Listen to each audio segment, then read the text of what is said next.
முன்னாள் அதிமுக கவுன்சிலர் மனைவிய கார் டிரைவரே கத்தியால குத்தி கொலை பண்ண வழக்கில் பல திடீர் திருப்பங்கள் ஏற்பட்டிருக்கு. விவாகரத்து தர மறுத்ததால் கட்டிய மனைவியை ஸ்கெட்ச் போட்டு கொன்ற பிரமுகரின் நாடகம் அம்பலமானது எப்படி?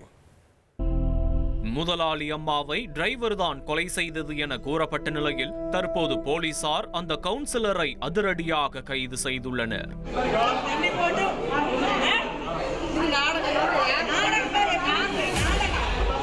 கட்டிய மனைவியை டிரைவரை ஏவி கொலை செய்துவிட்டு ஒன்றும் தெரியாதது போல் நாடகமாடியிருக்கிறார் இந்த கொடூர கவுன்சிலர்.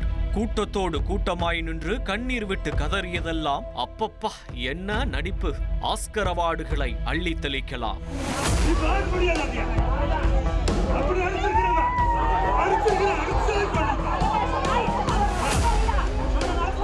கொலை நடந்து ஒரு மாதத்திற்கு பின் உண்மை வெளிவந்தது எப்படி என்று தெரிந்து கொள்ள விசாரணையில் இறங்கினோம். கோவை மாவட்டம் தாளியூர் பகுதியைச் சேர்ந்தவர் கவி சரவணகுமார். 49 வயதாகும் இவர் ஒரு அதிமுக பிரமுகர். பெரியநாயக்கன்பாளையம் அருகே உள்ள பன்னீர்மடை முன்னாள் ஊராட்சி மன்ற தலைவராகவும் முன்னாள் மாவட்ட கவுன்சிலராகவும் இருந்துள்ளார். இவருக்கு மகேஸ்வரி என்கின்ற மனைவியும் 2 பிள்ளைகளும் உள்ளனர். அதே பகுதியைச் சேர்ந்த சுரேஷ் என்பவர் இவர்களது வீட்டில் கடந்த 15 ஆண்டுகளாக டிரைவராக வேலை பார்த்து வருகிறார்.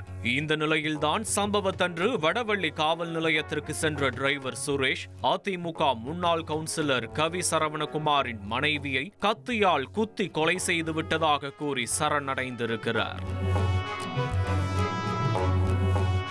இதனையடுத்து தடாகம் போலீசாருக்கு தகவல் தெரிவிக்கப்பட்டு சம்பவ இடத்திற்கு விரைந்துள்ளனர். அங்கே டிரைவர் சுரேஷ் சொன்னதைப் போலவே மகேஸ்வரி இரத்த வெள்ளத்தில் பிணமாக கிடந்துள்ளார். தொடர்ந்து சடலத்தை ஆய்வு செய்ததில் மகேஸ்வரிக்கு 7 இடத்தில் கத்தி குத்து விழுந்தது தெரிய வந்தது. இதனையடுத்து போலீசார் மகேஸ்வரியின் சடலத்தை உடற்கூறாய்வுக்காக அனுப்பி வைத்துவிட்டு சரணடைந்த கார் டிரைவர் சுரேஷை கைது செய்து விசாரணை நடத்தினர். அதில் கவி சரவணகுமாருக்கு வேறு சில பெண்களுடன் பழக்கம் இருப்பதாகவும் அதற்கு டிரைவர் சுரேஷ் தான் காரணம் என மகேஸ்வரி சந்தேகித்து சண்டையிட்டதாகவும் அதனால் ஏற்பட்ட தகராறில் முதலாளி அம்மாவை கொன்றதாகவும் வாக்குமூலம் கொடுத்திருந்தார் டிரைவர் சுரேஷ்.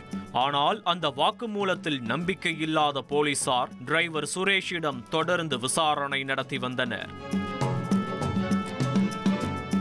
அதில்தான் டிரைவர் சுரேஷ் கூறிய அத்தனையும் பொய் வாக்குமூலம் என்றும் நடந்த கொலைக்கு சூத்திரதாரி மகேஸ்வரியின் கணவன் கவி சரவணகுமார் தான் என்றும் அம்பலமாகி இருக்கிறது. செங்கல் சூளை நடத்தி வந்த கவி சரவணகுமாருக்கு பல பெண்களுடன் தவறான உறவு இருந்ததாக சொல்லப்படுகிறது. அந்த கள்ளக்காதல் லீலைகள் ஒரு கட்டத்தில் மனைவி மகேஸ்வரிக்கு தெரியவர கணவனை கண்டித்திருக்கிறார். ஆனாலும் கவி சரவணகுமார் பெண்களுடனான உறவை முறித்துக் கொள்வதாயில்லை.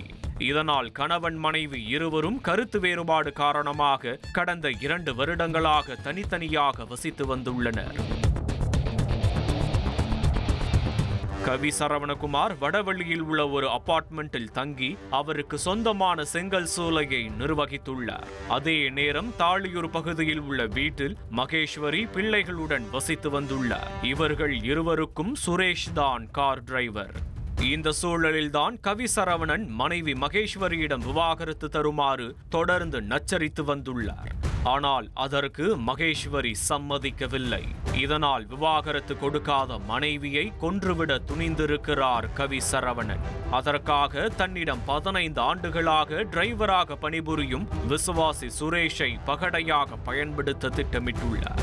அதன்படி மனைவியை கொன்றுவிட்டால் வழக்கு செலவுகளையும் திண்டுக்கல் மாவட்டத்தில் உள்ள செங்கல் சேம்பரையும் தருவதாக சுரேஷிடம் ஆசை காட்டியிருக்கிறார். இதனை நம்பிய சுரேஷும் ஓனர் சொல்லே வேத வாக்கு என்று நினைத்து சம்பவத்தன்று வீட்டில் தனிமையில் இருந்த மகேஸ்வரியை கத்தியால் குத்தி கொடூரமாக கொலை செய்துவிட்டு காவல் நிலையத்தில் சரணடைந்திருக்கிறார். இதனையடுத்து சுரேஷ் அளித்த வாக்குமூலத்தின் அடிப்படையில் தடாகம் காவல்துறையினர் கவி சரவணகுமாரையும் கைது செய்து இந்த வழக்கில் 2வது கொலை குற்றவாளியாக சேர்த்து நீதிமன்ற காவலுக்கு உட்படுத்தியுள்ளனர். விவாகரத்து தர மறுத்த மனைவியை டிரைவரை ஏவி கொன்றுவிட்டு நாடகமாடிய முன்னாள் கவுன்சிலரின் செயல் அப்பகுதியில் பெரும் பரபரப்பை கிளப்பியுள்ளது.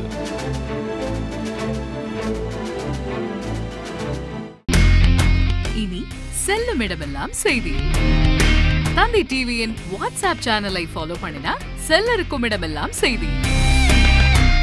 இதோ QR கோட் இப்பவே ஸ்கேன் பண்ணுங்க, ஃபாலோ பண்ணுங்க.